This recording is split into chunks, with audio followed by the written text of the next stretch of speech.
अस्सलाम वालेकुम everyone, welcome to world affairs. I am simple Shahzad और आज जो हमने करना है वो चैप्टर 8 का पार्ट 2 करना है, कोऑपरेटिव सोसाइटी एक्ट 1925 का।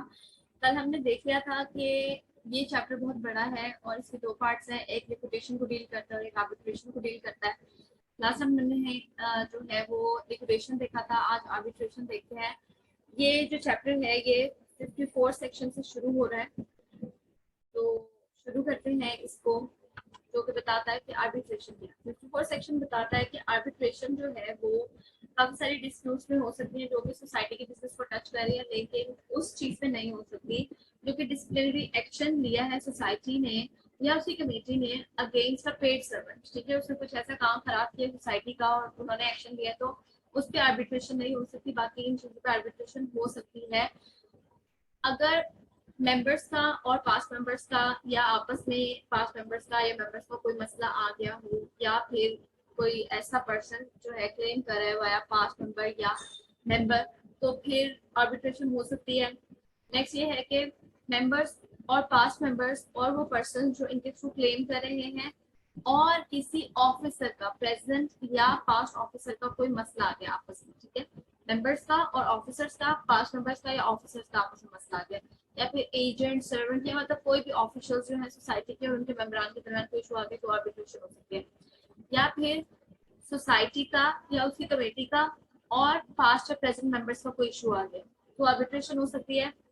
नेक्स्ट ये है कि सोसाइटी या उसकी कमेटी और सोसाइटी के ऑफिशियल्स का कोई इशू आ गया,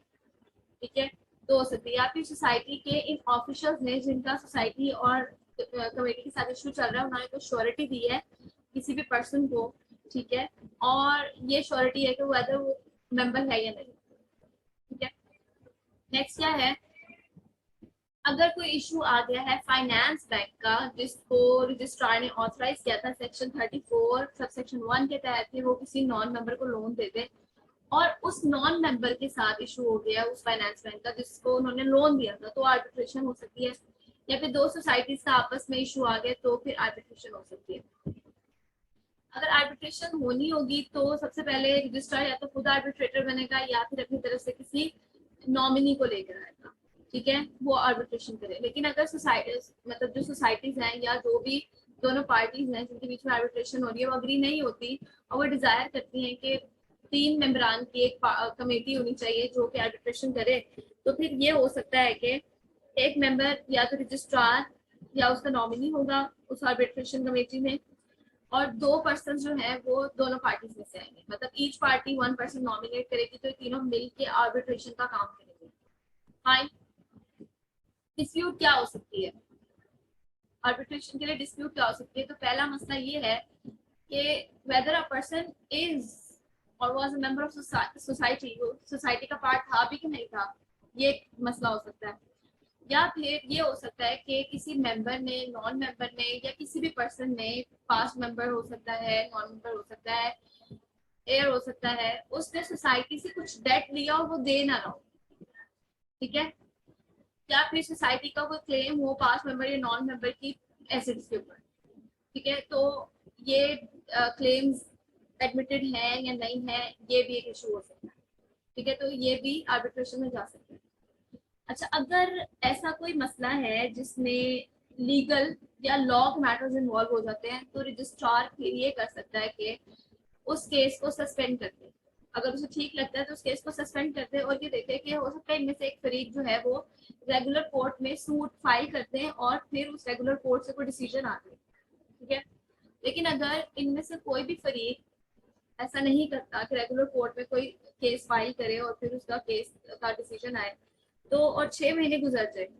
ना ही केस फाइल हो रहा है ना ही कहीं से फैसला आ रहा है, तो फिर रजिस्ट्रार क्या करेगा, उस सस्पेंडेड ऑर्डर को जो किया है ना, जो सस्पेंड किया है केस, उसको वापस उठा लेगा और फिर पैराग्राफ 1 के तहत उसके ऊपर एक्शन लेगा। नेक्स्ट हमारे पास क्या है 54A, registrar's power to set aside the award and order of the dispute to be referred back to the arbitration। अब ऐसा हो सकता है कि अगर रजिस्ट्रार को लग रहा है कि जो आर्बिट्रेटर है उसने जो भी फैसला किया है या अवार्ड किया है पार्टीज को, मतलब अवार्ड क्या होता है कि इतने पैसे इस पर्सन ने देने हैं, ठीक है, तो जो अवार्ड दिया है पार्टीज को वो प्रॉपर नहीं है, तो रजिस्ट्रार 3 काम कर सकता है, 3 स्टेप्स ले सकता है। पहला स्टेप जो है वो मॉडिफाई या करेक्ट कर सकता है अवार्ड को। अच्छा, अवार्ड को मॉडिफाई करेक्ट 3 हालतों में कर सकता है। अगर उसे लगे कि आर्बिट्रेटर को तो ये मसला रेफर ही नहीं किया गया था जिसके ऊपर उसने अवार्ड कर दिया है, ठीक है, ये केस अवार्ड कर दिया है, वो मैटर रेफर ही नहीं किया गया था, और अगर इस मैटर को वो इस पूरे फैसले से सेपरेट भी कर दे तो फैसला बरकरार रहेगा, फैसला इफेक्ट नहीं होगा, तो वो फिर इसको मॉडिफाई कर सकता है, उस एक शिक को, उस एक फैसले को रिमूव कर सकता है, बाकी सारा फैसला वैसे रहेगा। दूसरा, अगर उसे लगता है कि अवार्ड इम्परफेक्ट है फॉर्म में और उसमें कुछ ऑब्वियस एरर है और उनको अमेंड किया जा सकता है विदाउट अफेक्टिंग द डिसीजन, ठीक है, कुछ मसले मसाइल है और उनको हल किया जा सकता है लेकिन उससे डिसीजन इफेक्ट नहीं होगा, डिसीजन की रूम वही रहेगी, तो वो कर सकता है मॉडिफाई या करेक्ट। तीसरा ये है कि अगर उसमें कोई क्लैरिकल मिस्टेक है अवार्ड में या एरर है due to the extension slip या ओमिशन, तो तब भी वो जो है वो उसमें मॉडिफिकेशन या करेक्शन कर सकता है। दूसरा काम क्या कर सकता है, वो रेमिट कर सकता है अवार्ड को, रजिस्ट्रार रेमिट कर सकता है अवार्ड को, और वो जो आर्बिट्रेशन का फैसला आर्बिट्रेटर ने दिया है उसको वापस भेज सकता है रिकंसिडरेशन के लिए, ठीक है। अब कब कब भेज सकता है, पहली चीज ये है कि अगर आर्बिट्रेटर ने ना किसी ऐसे मसले के ऊपर फैसला दिया है या अवार्ड कर दिया है जो कि उसको रेफर ही नहीं किया गया था, ठीक है, और या फिर ऐसा किया है उसने कि जो चीज उसको भेजी गई थी आर्बिट्रेशन के लिए उस पे उसने अवार्ड ही नहीं किया, उस पे अवार्ड डिटर्मिन ही नहीं किया, और ये दोनों मसले रिजॉल्व नहीं हो सकते जस्ट विद द करेक्शन। अगर करेक्शन की जाएगी तो फैसले की जो मेन एसेंस है, फैसले का जो मेन एसेंस है वो खराब हो जाएगा, ठीक है। तो फिर ये फैसला आर्बिट्रेटर को वापस भेजा जाएगा, उसको कहा जाएगा कि आपने ठीक करके दे, नया फैसला दे। या फिर ऐसा हो सकता है कि अवार्ड इतना फजूल है, इतना बेकार है, कोई एग्जीक्यूट नहीं हो सकता, मतलब इतना इम्प्रैक्टिकल है, इंडेफिनेट है, इनकेपेबल ऑफ एग्जीक्यूशन है, तो वो एग्जीक्यूट ही नहीं हो सकता, तो उसका क्या फायदा, तो उसको वापस भेज दिया जाएगा आर्बिट्रेटर को कि आप इसको सही करके दो फैसला। सी क्या कहता है, सेक्शन सी कहता है कि अगर जो अवार्ड किया है आर्बिट्रेटर ने, ठीक है, वो अजीबोगरीब सा है, तो जो रजिस्ट्रार है ना वो उस फैसले को सेट असाइड कर सकता है, ठीक है, और ये भी कर सकता है कि आर्बिट्रेटर को कहे कि भाई अब आप मतलब दोबारा से किसी और आर्बिट्रेटर को देंगे वो फैसला और उससे कहेंगे कि आप इसको इस अ, जो तरीका है इस एक्ट के मुताबिक उसके साथ उसके हिसाब से दोबारा फैसला करके, ठीक है, इस तरीके से दोबारा इस पे एक्शन लें और इसको जांचें और फिर इस एक्ट के मुताबिक इस पे फैसला लें। लेकिन शर्त यह है कि अगर एग्जीक्यूशन के लिए 59 सेक्शन के अंदर कोई सर्टिफिकेट नहीं आ गया ना, नहीं आया, तो वो ऑर्डर ए टू सी तक के सेक्शंस को रेफर किए जा सकते हैं। अगर सर्टिफिकेट आ गया है सेक्शन 59 के अंदर तो फिर जो है वो एग्जीक्यूशन होनी होगी अवार्ड, फिर वो ए टू सी किसी भी सेक्शन को रेफर नहीं किया जा सकता। फाइन, सेक्शन 59 हम आगे पढ़ेंगे। मजीद ये कि अगर अगर क्लॉज सी के अंडर रजिस्ट्रार कह रहे हैं कि सेटिस्फाइड कर देंगे पूरा पूरा अवार्ड और फिर डिस्प्यूट को दोबारा रेफर किया जाएगा किसी और आर्बिट्रेटर को, तो उसके लिए रजिस्ट्रार की ये 3 ओपिनियन में से कोई एक ओपिनियन होना जरूरी है। सबसे पहले कि उसे लगे कि ये जो अवार्ड हुआ है ना टोटली इलीगल है, ठीक है, उसकी लीगैलिटी क्वेश्चनेबल है, ऑब्जेक्शनेबल है। दूसरा, उसे ये अंदाजा हो जाए कि अवार्ड जो है उसके जारी करने में, फैसला करने में आर्बिट्रेटर ने करप्शन की है, मिसकंडक्ट की है, जिसकी वजह से अवार्ड सारा खराब हो गया, इम्बैलेंस्ड है। तीसरा, वो ये कर उसे ये लगे कि अवार्ड जो है ना वो सारा का सारा ही गलत है, बिल्कुल ही खराब है। फाइन। नेक्स्ट क्या है, सेक्शन 2 कहता है कि अगर आपने सबसेक्शन 1 की क्लॉज सी के मुताबिक ऑर्डर देना है ना, रजिस्ट्रार ने देना है, तो अब वो इस चीज का ध्यान रखेगा कि इन फ्यूचर इस आर्बिट्रेटर को मजीद कोई और डिस्प्यूट रेफर ना की जाए आर्बिट्रेशन के लिए, ठीक है। और सेक्शन 3 कह रहा है कि अगर क्लॉज सी के तहत सबसेक्शन 1 की क्लॉज सी के तहत जो केस है आर्बिट्रेटर को जब रेफर किया जाएगा, ठीक है, किसी और आर्बिट्रेटर को रेफर किया जाएगा, तो वो जो नया आर्बिट्रेटर है वो फ्रेश अवार्ड तैयार करेगा, ठीक है। और उस टाइम पीरियड के अंदर जो रजिस्ट्रार उसे बताएगा, अगर उस टाइम पीरियड के अंदर आर्बिट्रेटर ने वो फैसला नहीं किया, मतलब अवार्ड नहीं डिसाइड किया उस टाइम तक, तो रजिस्ट्रार या उसकी कोई नॉमिनी वो डिस्प्यूट को रिजॉल्व करेंगे, उनको डिसाइड करेंगे, वो खुद अवार्ड देखेंगे कि किसको कितना देना है। Next we have attachment before the award. Attachment क्या होती है? अटैचमेंट इज एक्चुअली एक ऐसी जायदाद जिसके ऊपर डिस्प्यूट चल रहा है, उसकी सीज, ठीक है, सीज के ऑर्डर्स आ जाए, या आपने इसको सील कर देना है, ये किसी को बेची नहीं जा सकती, इसमें कोई तब्दीली नहीं की जा सकती जब तक कि इस पर स्पेसिफिक कोर्ट का फैसला ना आ जाए, ठीक है, तो उसको अटैचमेंट कहते हैं। तो अगर अवार्ड देना है और उससे पहले किसी जायदाद की अटैचमेंट करनी है तो वो किन कंडीशन हो सकती है? तो अगर तो ये हुआ है कि सेक्शन 54 के अंदर रजिस्ट्रार ने या आर्बिट्रेटर ने क्लॉज जी ऑफ सेक्शन 50 के तहत आर्बिट्रेशन करनी है, ठीक है। तो अब एक इंक्वायरी हुई है और पता लगा है कि एक पार्टी जो आर्बिट्रेशन में मौजूद है वो चाह रही है कि जो अवार्ड है उसकी एग्जीक्यूशन या तो डिले हो जाए, ठीक है, या फिर ऑब्स्ट्रक्ट हो जाए, आर्बिट्रेशन अभी हो ना या डिले हो जाए, ताकि जो ये जायदाद है, जो उसकी जायदाद है, उसका कुछ हिस्सा डिस्पोज हो जाए, वो किसी को बेच दे या प्रॉपर्टी जो है वो किसी और के नाम कर दे, मतलब जो भी उसका इंटेंट है प्रॉपर्टी के हवाले से, ठीक है। या फिर वो ये चाह रहा है कि जो पूरी प्रॉपर्टी है या तो वो या उसका कोई पार्ट रजिस्ट्रार की जुरिस्डिक्शन से रिमूव हो जाए,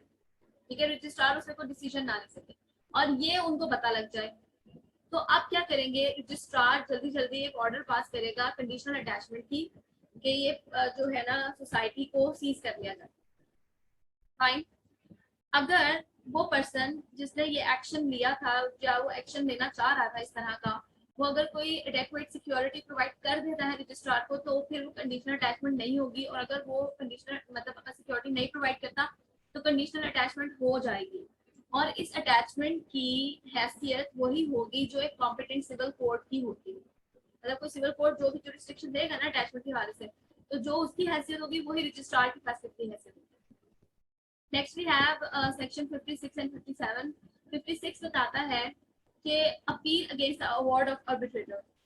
कि अगर आर्बिट्रेटर ने सेक्शन 54 ए के थर्ड सेक्शन सब सेक्शन के तहत या 54 के तहत या 55 के तहत कोई ऑर्डर दिया है, तो फिर उसकी अगेंस्ट अपील हो सकती है, but with in the 1 month, और अपील रजिस्ट्रार को होगी, रजिस्ट्रार डिसाइड करेगा। 57 कहता है कि अगर रजिस्ट्रार ने 54, 54 ए और 56 के तहत कोई ऑर्डर दे दिया है, मतलब अपील के बाद फैसला दे दिया, अपील के जवाब में फैसला दे दिया है, और वो 64, 64 ए की प्रोविजन के मुताबिक है, तो वो फाइनल होगा, उस पे मजीद कोई अब केस फाइल नहीं हो सकता किसी भी सिविल और रेवेन्यू कोर्ट में। Next we have power to enforce the attendance.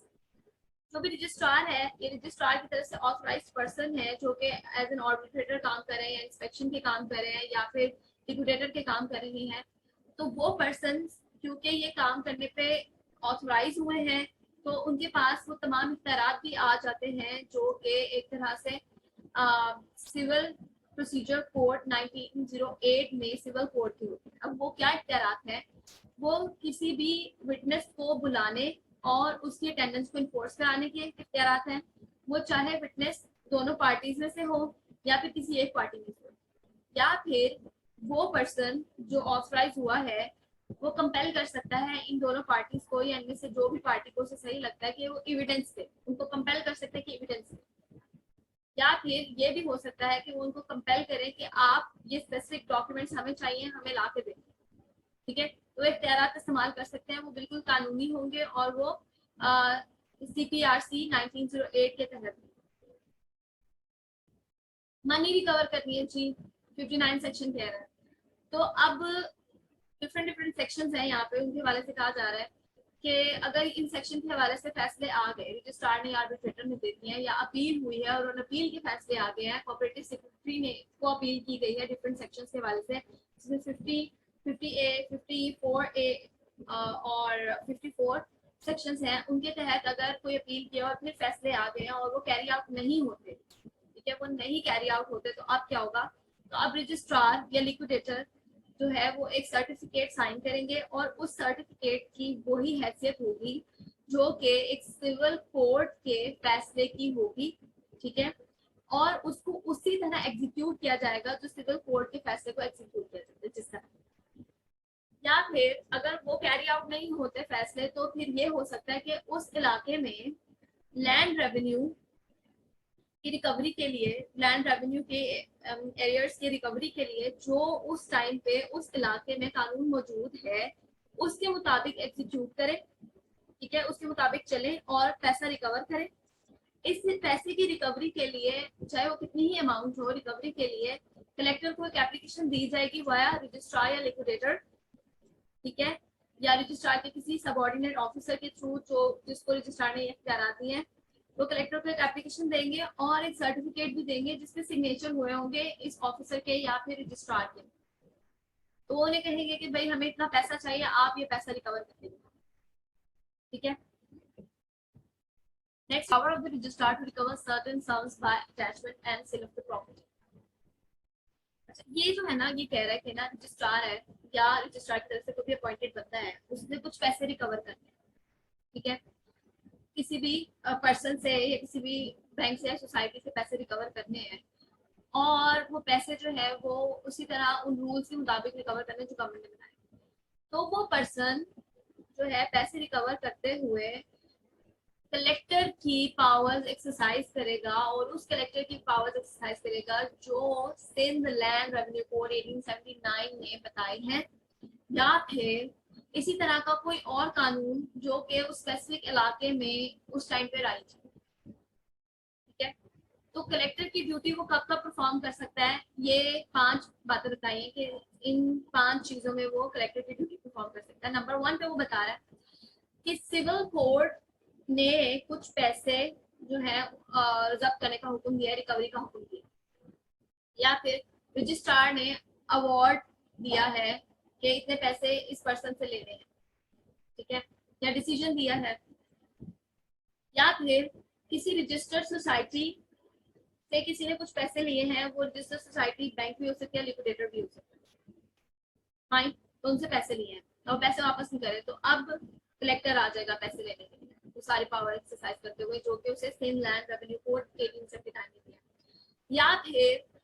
किसी भी एक कोई प्रोसेस हो रहा है 44B या 45 सेक्शन के अंडर, और उसकी कॉस्ट जो है वो पड़ रही है और वो पर्सन से रिकवर करनी है,